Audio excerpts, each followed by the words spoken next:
할렐루야. 무더운 날씨 속에서도 또 한 주간 잘 지내셨는지요? 하나님 은혜가 이번 한 주도 여러분과 함께 하기를 소망하며 또 오늘 이 시간 말씀을 함께 나누는 가운데에도 여러분이 하나님과 동행하는 은혜의 시간 될 수 있길 바랍니다. 오늘 함께 나누실 하나님의 말씀은 룻기 3장 14절에서 18절까지 말씀입니다.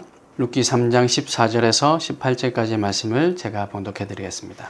룻이 새벽까지 그의 발치에 누웠다가 사람이 서로 알아보기 어려울 때에 일어났으니 보아스가 말하기를 여인이 타작마당에 들어온 것을 사람이 알지 못하여야 할 것이라 하였습니다. 보아스가 이르되 네 겉옷을 가져다가 그것을 펴서 잡으라 하며 그것을 펴서 잡으니 보리를 6번 되어 룻에게 지워주고 성읍으로 들어가니라. 룻이 시어머니에게 가니 그가 이르되 내 딸아 어떻게 되었느냐 하니 룻이 그 사람이 자기에게 행한 것을 다 알리고 이르되 그가 내게 이 보리를 6번 되어주며 이르기를 빈손으로 네 시어머니에게 가지 말라 하더이다 하니라. 이에 시어머니가 이르되 내 딸아 이 사건이 어떻게 될지 알기까지 앉아있으라. 그 사람이 오늘 이 일을 성취하기 전에는 쉬지 아니하리라 하니라. 아멘.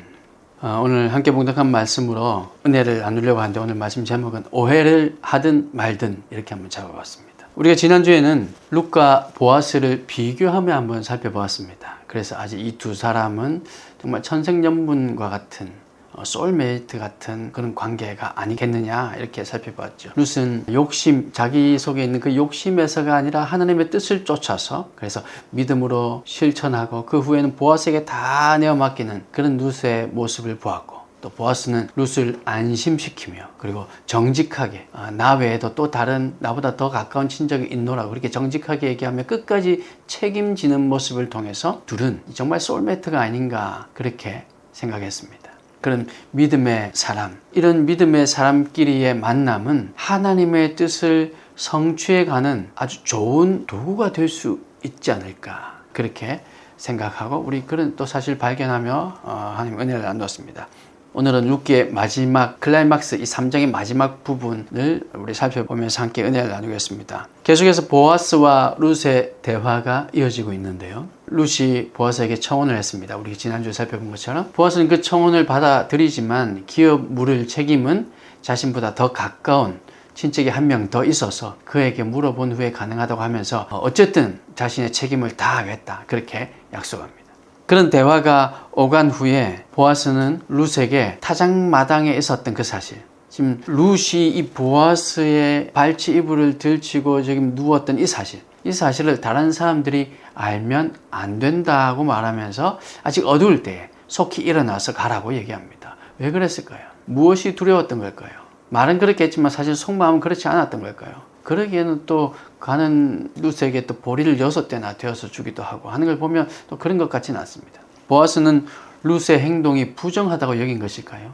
남자가 청혼을 해야 되는데 여자가 했기 때문에 혹은 발치 이불을 들치고 들어와서 여기에 누웠기 때문에 그래서 부정하다고 여긴 것일까요? 아니면 룻이 자신에게 청혼을 했다는 사실이 창피했던 걸까요?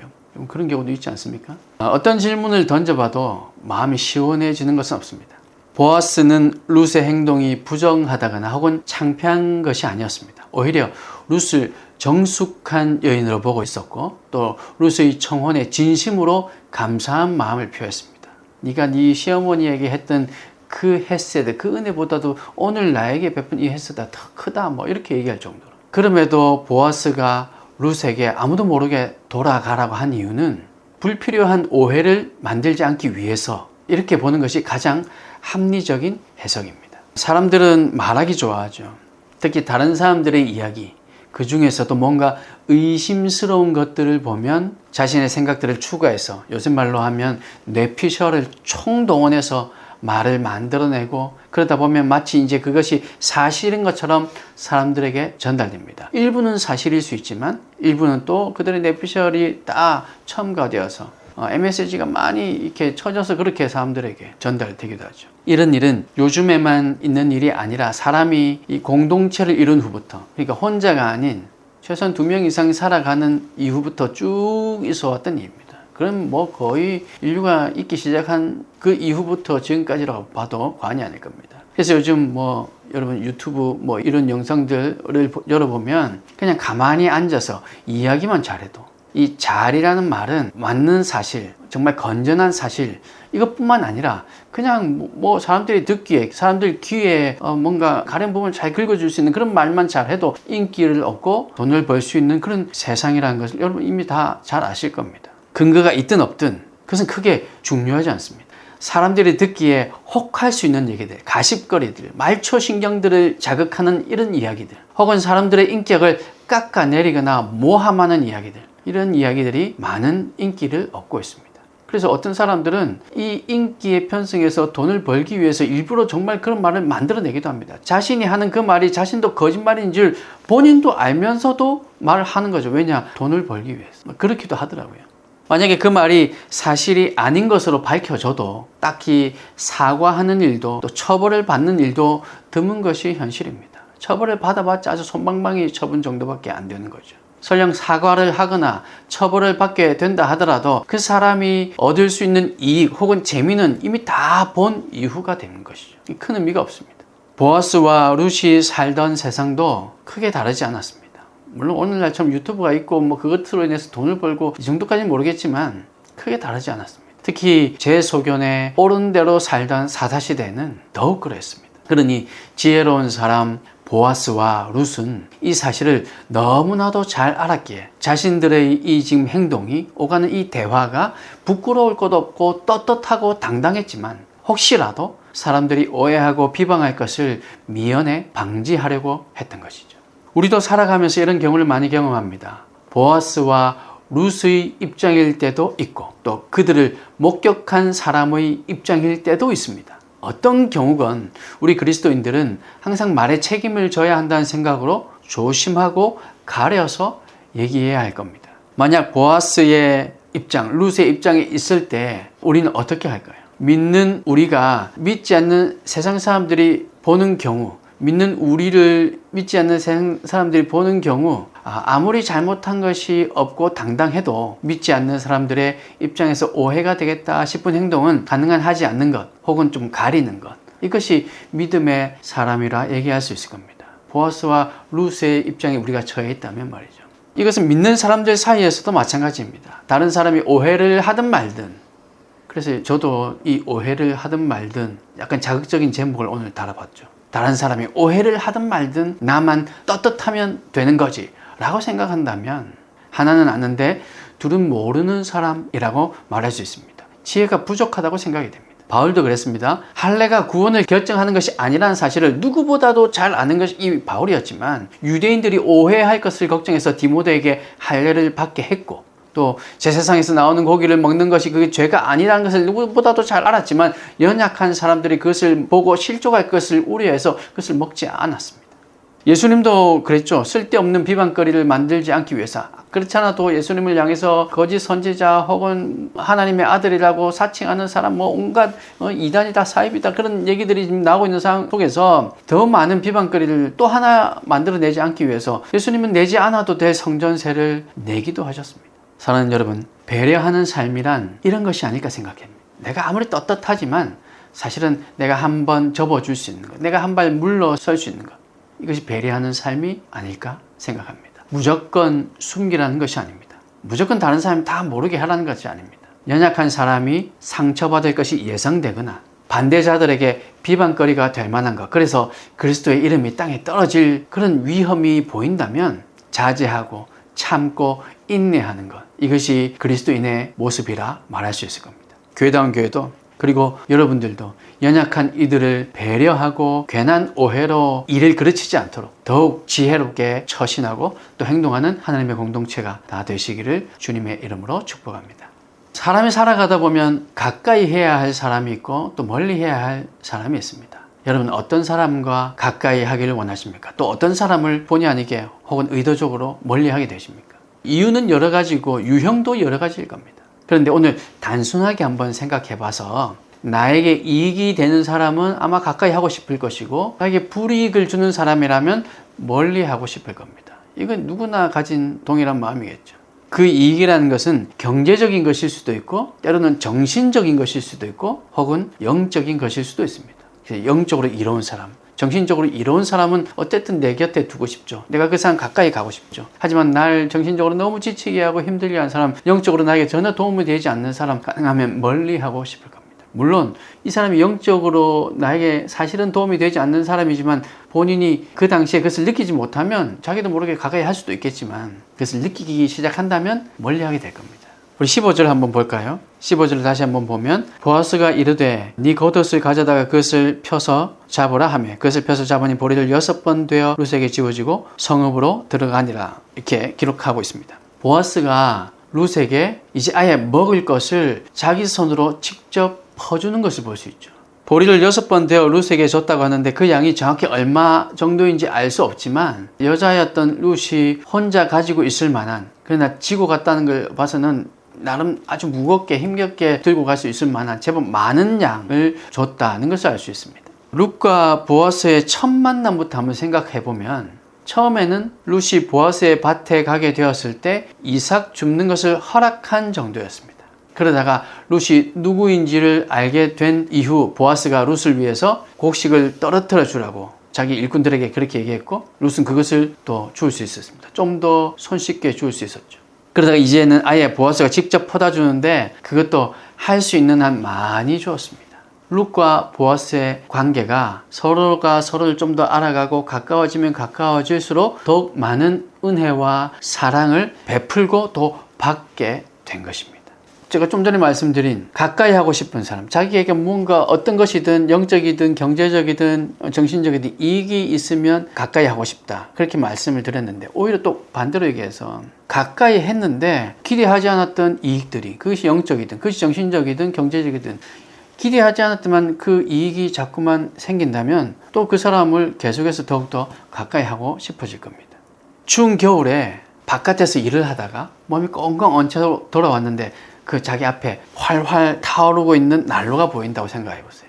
몸을 녹이려고 한다면 이 난로 가까이에 가야 몸을 녹일 텐데 만약 가까이 가져가고 멀리 있으면서 지켜만 보고 있다면 자신의 그 얼어있는 몸을 녹일 수 없을 겁니다.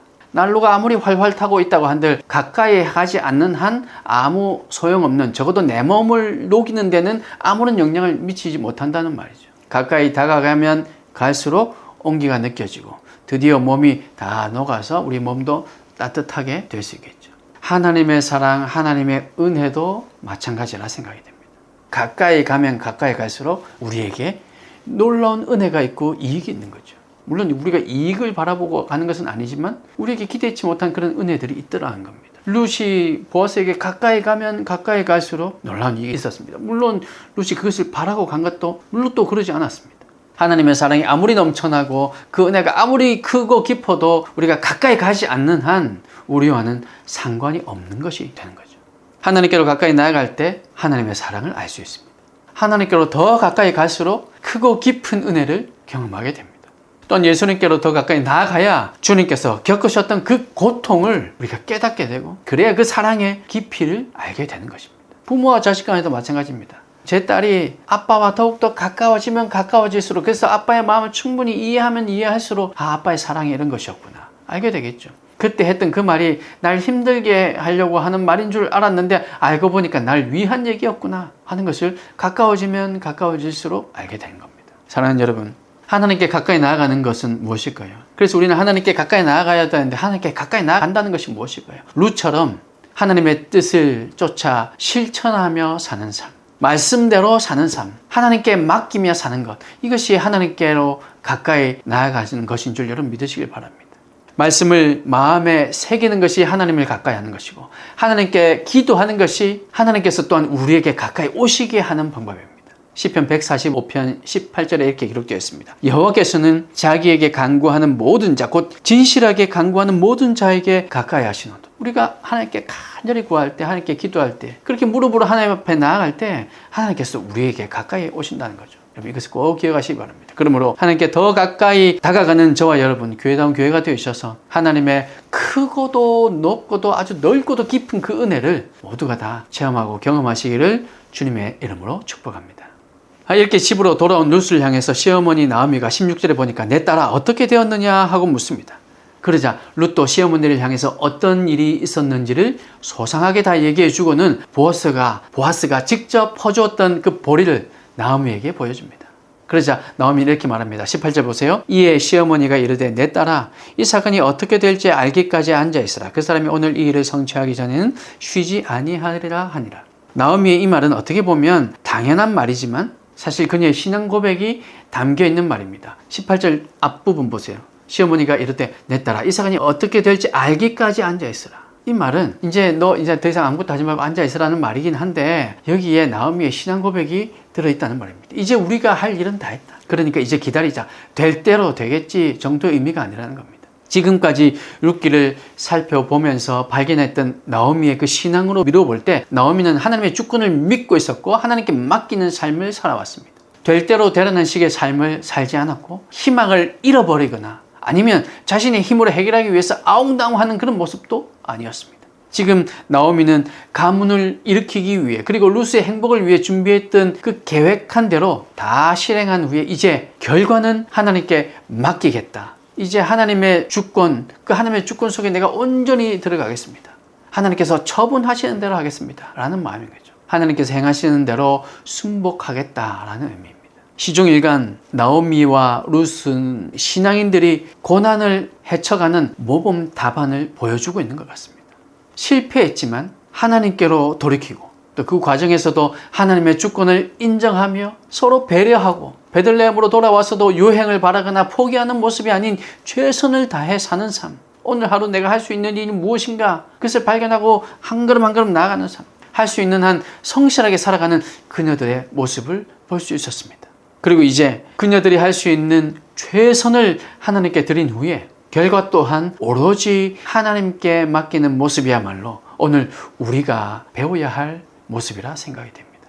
사실 이 모습이 하나님 앞에 선 사람들의 모습입니다. 하나님 앞에 서면 우리가 할 수 있는 것은 없습니다. 여러분 정말 하나님 앞에 한번 서보십시오. 그런 경험을 꼭 여러분 해보셨으면 좋겠습니다. 하나님 임재 가운데 내가 있는 것, 아니 내가 있는 이곳에 하나님께서 임재하시는 그 경험, 그러면요 우리가 할 수 있는 것이 아무것도 없습니다. 그저 하나님을 간절히 바라는 것밖에 없는 거죠. 하나님을 간절히 바라는 모습이 바꾸어 말하면 최선을 다하는 모습이라 얘기할 수 있습니다. 나오미와 룻이 지금까지 보인 모습은 하나님 앞으로 나아가는 모습이었습니다. 하나님께로 가까이 나가기 위한 몸부림이었습니다. 그저 삶을 포기한 것 같은 모습으로 혹은 할 수 있지만 이러저러한 이유로 아무것도 하지 않는 모습으로 이런 모습들로 기다린 것이 아니라는 거죠. 할 수 있는 한 최선을 다한 그 모습이 바로 하나님께로 나아간 모습이고 이제 하나님 앞에 나온 그녀들이 하나님 앞에 섰기에 자신들의 행동들을 멈추고 하나님께서 일하실 것, 하나님께서 임재하실 것, 하나님의 은혜를 기대하며 기다리는 것입니다. 이것이 신앙인의 모습이죠. 하나님께서 임재하시면 여러분 이런 일이 이제 일어나기 시작합니다. 아무것도 할 수 없는 일. 그녀들의 마음에 하나님께서 이제 임재하신 겁니다. 그래서 그들은 자신들의 행동을 이제는 다 내려놓고 하나님의 처분을 하나님께서 인도하심을 기다릴 수 있었던 거죠. 솔로몬이 성전을 다 짓고 봉헌식까지 다 마치고 난 후에 제사장들은 그 성전에서 아무것도 할 수 없었다라고 역대하 5장 14절 보면 기록되어 있어요.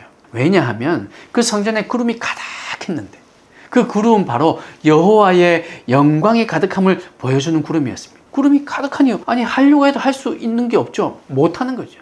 하나님의 영광이 가득하게 되면 이렇게 우리가 할 수 있는 것이 없습니다. 아니 해서는 안 됩니다. 그저 하나님이 하시는 것을 기다리는 거죠. 그래서 제사장들이 할 수 있는 것은 아무것도 없었습니다. 하나님의 영광이 임하면 우리가 할 수 있는 것이 없다는 거죠. 그저 가만히 하나님의 영광을 바라보며 찬양하는 것밖에 할 수 없습니다. 사랑하는 여러분, 저와 여러분의 삶에 여호와의 영광이 가득 임하시기를 주님의 이름으로 축복합니다. 하나님의 영광이 가득 임할 때 우리는 그저 가만히 앉아 기다리면 되는 겁니다. 하지만 기억해야 할 것은 하나님의 임재하심 가운데로 나아가는 것은 우리가 해야 할 몫이라는 거죠. 최선을 다해 계획하고 실행하며 움직이는 것이 하나님의 임재 가운데로 나아가는 것임을 여러분 기억하시기 바랍니다. 교회다운 교회와 또 이 말씀을 들으시는 모든 여러분들, 여러분 모두의 삶에 하나님의 영광이 충만하시기를 간절히 소망합니다. 그리고 그 영광을 바라보며 찬양할 때 하나님께서 일하시는 것을 목도하는 그런 은혜가 여러분의 삶 가운데 앞으로 세워질 교회다운 교회 가운데 충만하기를 주님의 이름으로 축복합니다. 함께 기도하겠습니다.